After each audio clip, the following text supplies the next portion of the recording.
Blue Beetle is right up there with god-tier beings, and in my opinion that fact is not recognized nearly enough. When you really sit down and look at his feats, that's when you start to understand just how powerful he actually is. This isn't hype, this is history. Orion, one of the new gods, was able to conquer the dark world on his own. That alone places him among the highest tiers of power in DC. But when Orion was empowered by all the magic on Earth and bonded with Blue Beetle's scarab, he didn't just become stronger, he became a walking apocalypse. Orion, with the scarab and Earth's magic flowing through him, was on the verge of destroying the entire world. At that point, he wasn't just a god. He was closer to a lord of chaos, wielding cosmic force, divine rage, and adaptive alien technology all at once. And yet, all it took was one command. "Come back, scarab." The scarab immediately obeyed. When it returned to Jaime Reyes, all of that accumulated power, the magic Orion had absorbed, the chaos he had wielded, was transferred back as well.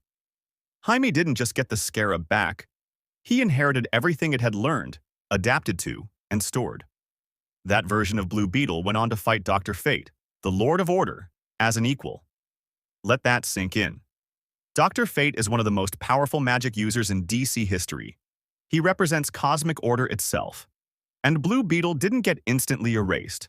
The scarab adapted in real time to Fate's magic, countering spell after spell, matching his power output, and refusing to be overwhelmed. This wasn't brute force, this was evolution. The scarab analyzed Dr. Fate's magic, adjusted its energy frequency, reinforced Jaime's defenses, and responded with force calibrated specifically to counter a Lord of Order. That fight alone proves that Blue Beetle operates on a godly level when fully pushed. And that's what makes the scarab so terrifying. It already possesses one of the best self-defense and reflex systems in DC. It constantly changes form depending on the threat, becoming a speedster when speed is required, a magical countermeasure against sorcery, or a pure, hard-hitting powerhouse when raw strength is needed. The scarab's adaptation is one of the most broken abilities in fiction. I'll go as far as to say this. Blue Beetle is a god-level threat. We've seen this most clearly when Jaime's soul was stolen.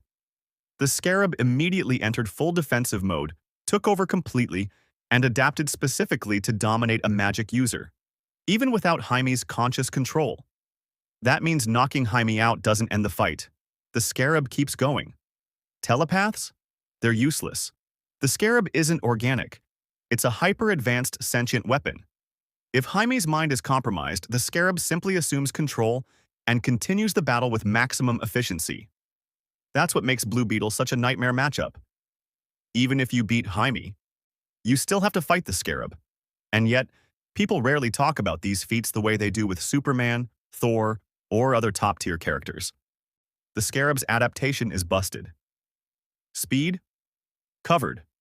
Magic? Countered. Raw strength? Amplified. Mind hacks doesn't work. You're fighting a sentient war machine. Blue Beetle is right there with Wonder Woman, Orion, and DC's gods. People are sleeping on him. And they shouldn't be.